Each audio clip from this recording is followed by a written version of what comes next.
Nous avons reçu il y a déjà pas mal de mois cette correspondance lançant l'idée qu'on pourrait collaborer pour agrémenter la place, même réaménager la place de la mairie à Évreux.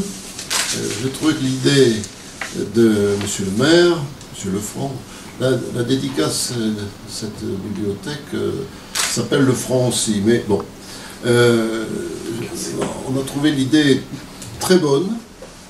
Ça a mis un peu de temps pour déclencher les esprits, mais l'amiral a veillé à tout cela, Catherine aussi, au point que, je fais court, j'ai donc rendu visite à Évreux un dimanche matin, il y a 2 mois à peu près, et j'avoue que je ne connaissais pas Évreux avant. Bon, je suis d'un pays très éloigné, très oublié, qui ne compte pas beaucoup, mais ça fait rien. Et j'étais quand même assez ébloui, pas simplement par la ville et son histoire, alors je le dis sans flagornerie, par l'esprit d'entreprise historique, archéologique du maire et de son équipe. Et j'en profite pour saluer son adjointe. Parce que c'est très rare, je le sais par expérience, que des maires s'intéressent à l'archéologie.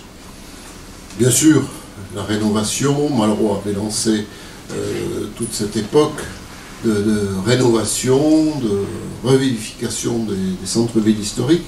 Mais là, j'ai senti une véritable passion sur le canal, sur des murs gallo-romains. Enfin, j'ai bien compris tout cela.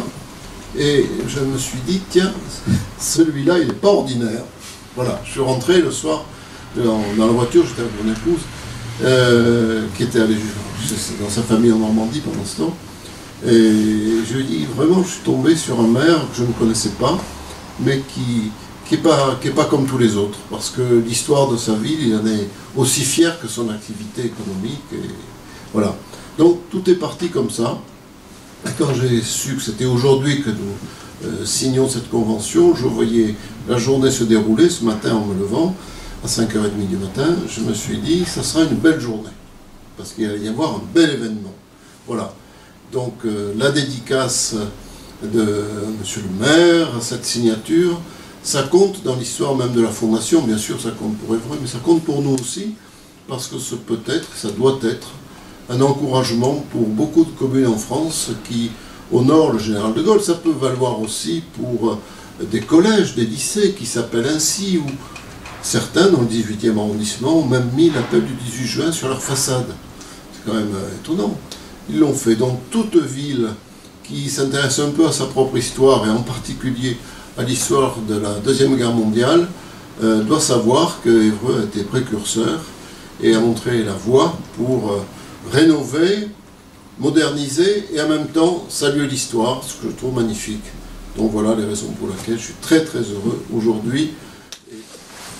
C'est toujours très émouvant d'être ici, dans l'immeuble du général de Gaulle, d'être à côté du cabinet de travail du général de Gaulle.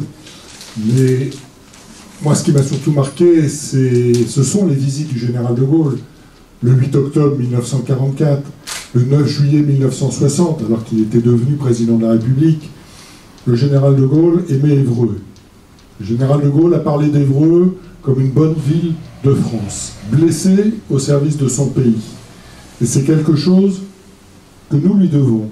Nous devons aujourd'hui nous souvenir de notre histoire, de nos racines. Nous ne devons pas oublier celui qui a relevé la France, celui qui a rendu sa dignité à la France, celui qui a permis au pays de redémarrer, de repartir sur ce qu'il est aujourd'hui. Une France forte, un État fort, des communes et des collectivités qui sont les briques qui permettent de construire ce pays qu'est la France.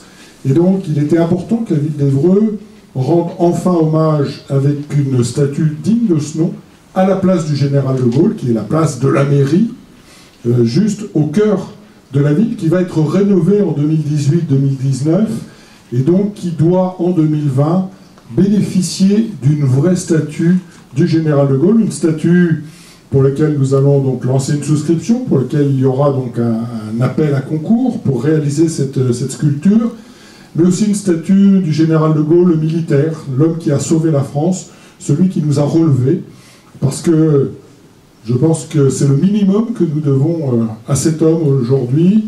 Je vois que la souscription qui a eu lieu pour relever la Croix de Lorraine a eu un succès énorme, et je ne doute pas que cette nouvelle souscription, là aussi, rencontrera un grand succès et fera de nombreux émules qui permettra que partout, un peu à partir d'Évreux, nous ayons de nouveau une pensée très très forte et de plus en plus présente pour le général, de manière à ce que 2020 soit l'année du général de Gaulle.